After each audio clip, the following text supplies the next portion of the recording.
Vamos falar das eleições para o Parlamento Europeu e das causas das vitórias e das derrotas dos vários partidos que concorreram a estas eleições europeias. Política Impura, na Rádio Transforma, com Henrique Prior.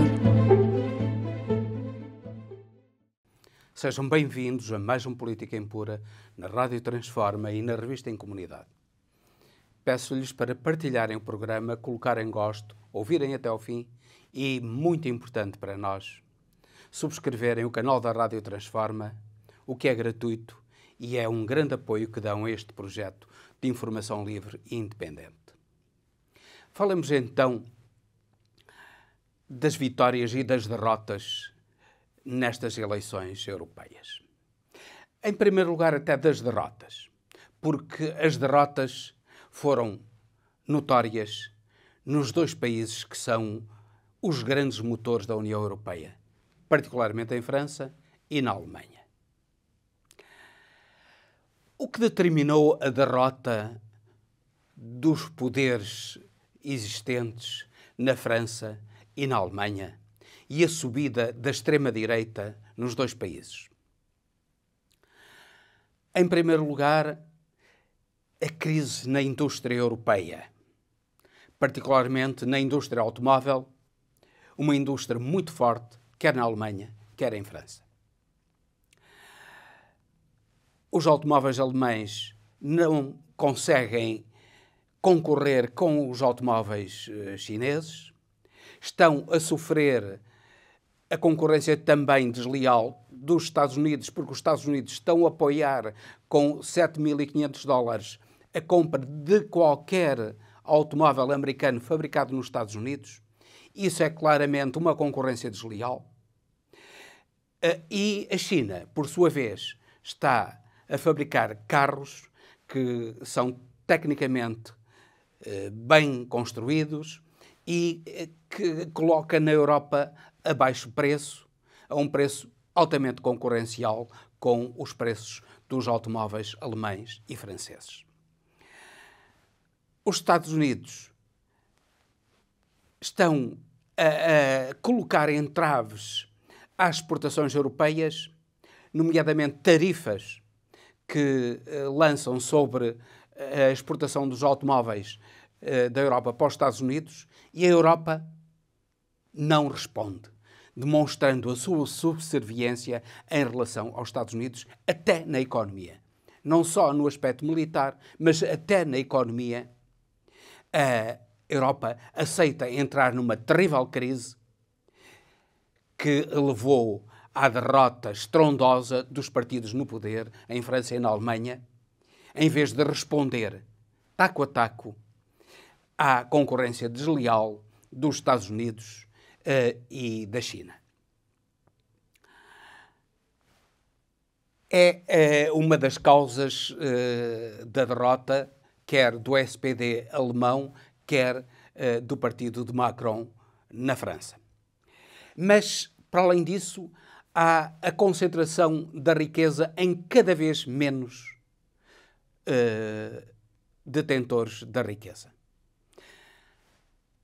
Já se dizia que Macron fora eleito pela banca, e ele demonstrou isso.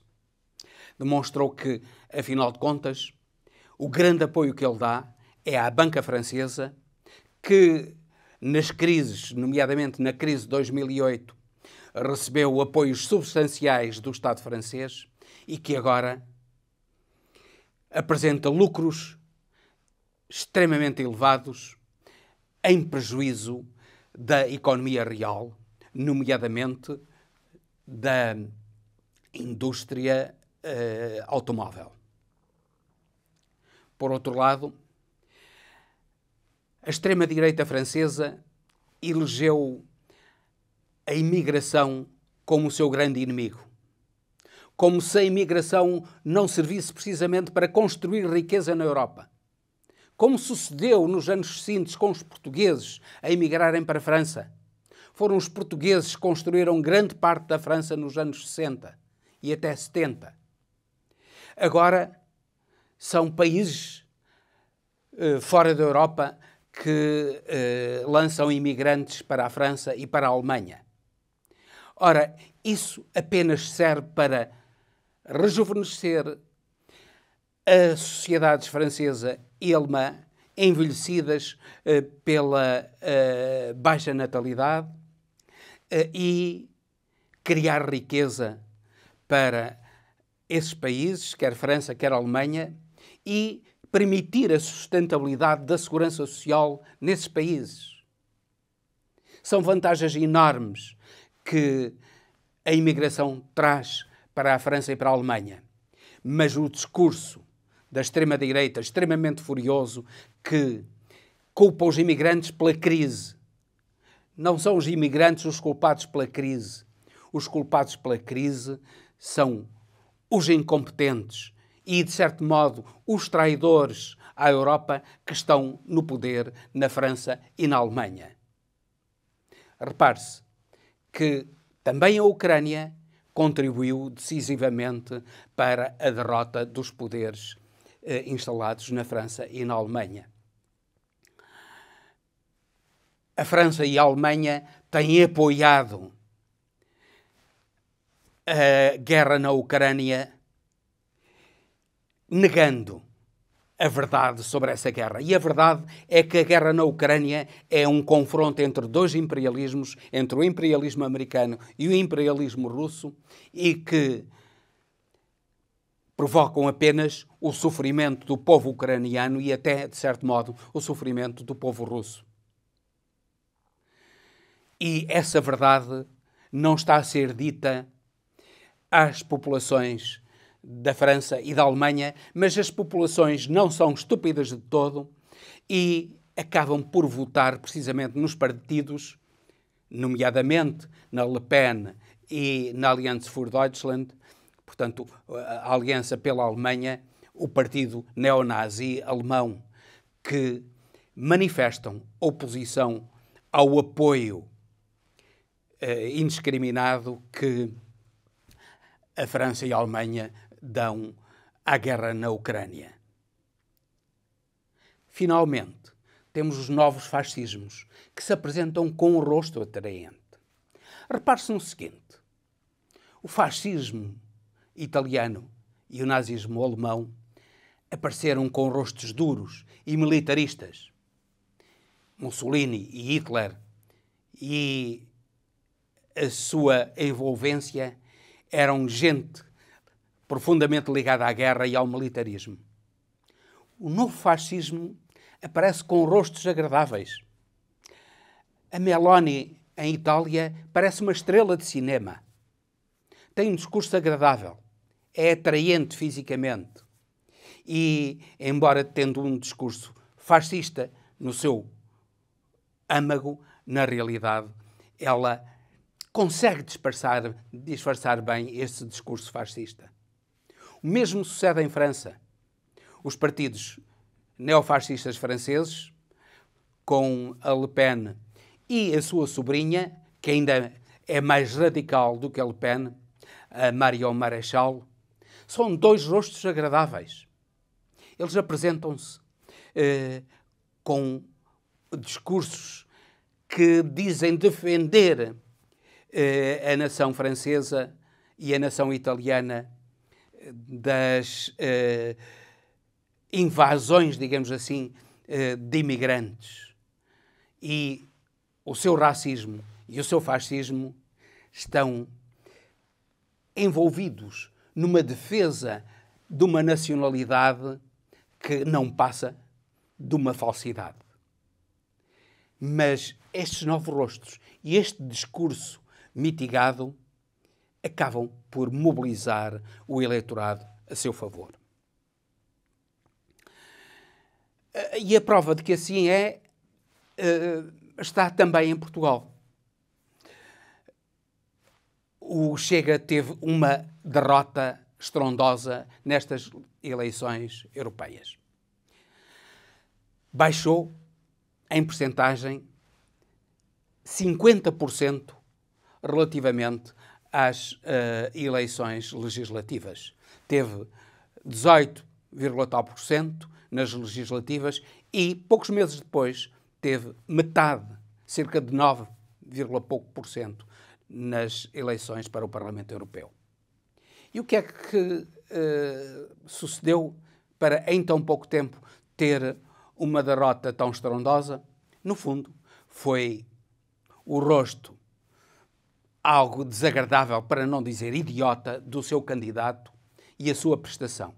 Se fosse Ventura, provavelmente teria uma descida, mas essa descida seria muito menor do que aquela que teve com este candidato. O Partido Socialista ganhou as eleições com uma candidata que não foi propriamente brilhante, mas desempenhou com zelo as suas funções e, no fundo, o povo português reconheceu nela a figura que lutou contra a pandemia, que fez de Portugal um êxito e que defende o Serviço Nacional de Saúde, ao contrário do que está a suceder com o partido no poder, que inverteu a vantagem que teve nas legislativas para uma desvantagem que teve agora nas europeias. A Aliança Democrática, que tinha ganho as legislativas, perdeu agora as europeias. A margem de diferença é idêntica, mas o PS ganhou justamente as europeias. Talvez os cidadãos portugueses comecem a perceber a fraude que é, afinal de contas, o discurso da AD. Finalmente, não podemos sublinhar e lamentar a derrota estrondosa da esquerda, particularmente do Bloco de Esquerda, da CDU e, de certo modo, até do LIVRE.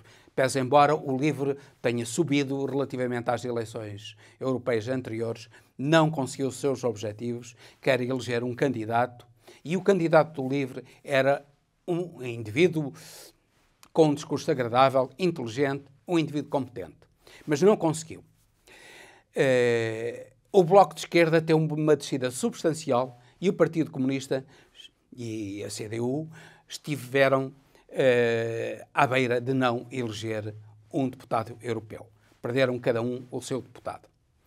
Isto deve-se a uma incapacidade de renovação do discurso da esquerda que, em vez de apelar a um alargamento dos destinatários do seu discurso, nomeadamente às classes médias, continua a centrar o seu discurso apenas nas classes trabalhadoras, na classe operária, que é cada vez mais minoritária nas sociedades. Por outro lado, continua a ter ações de campanha de forma tradicional, privilegiando a rua, privilegiando os contactos individuais, não percebendo até que ponto a insistência, a permanência nas redes sociais é, neste momento, essencial para que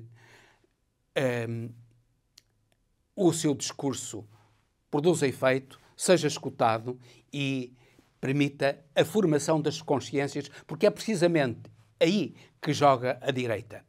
A direita joga na mentira e na deformação das consciências. E até na deformação dos caráteres, porque na realidade aquilo que sucede com Ventura e com a sua entourage é uma deformação de caráter, para além da própria mentira.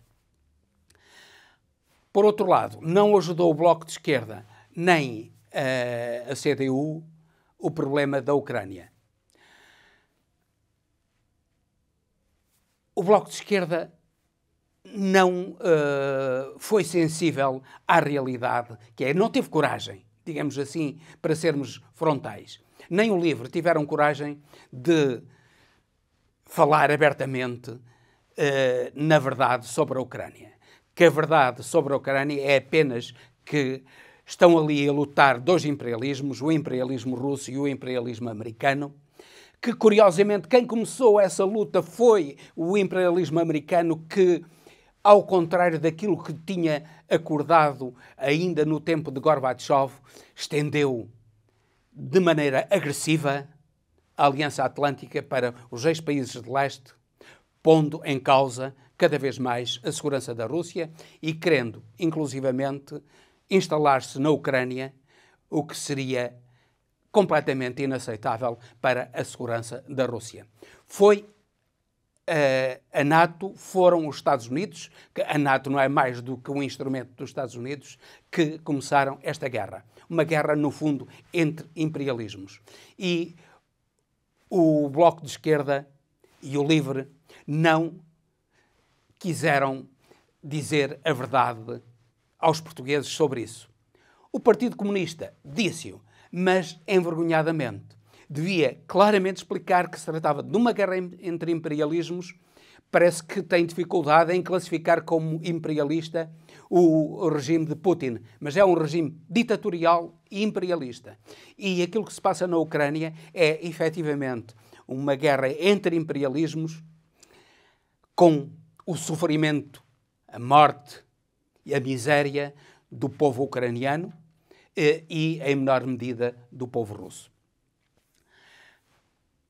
Esta ambiguidade, esta incapacidade de modernizar o seu discurso, de deixarem o discurso antiquado e de cassete e ainda ligado ao século XIX, por parte dos partidos de esquerda, como o Bloco de Esquerda, como o Partido Comunista e, em menor grau, o LIVRE, foram os responsáveis por estas derrotas. Oxalá que esses partidos aprendam alguma coisa com esta derrota e, nomeadamente, percebam que, unidos, eles conseguirão muito mais do que têm conseguido separados. E com isto termino, despedindo-me com amizade até ao próximo Política Impura, pedindo-lhes novamente que partilhem, coloquem gosto e subscrevam o canal da Rádio Transforma, o que é muito importante para este projeto de liberdade, igualdade e fraternidade. Política Impura, na Rádio Transforma, com Henrique Prior.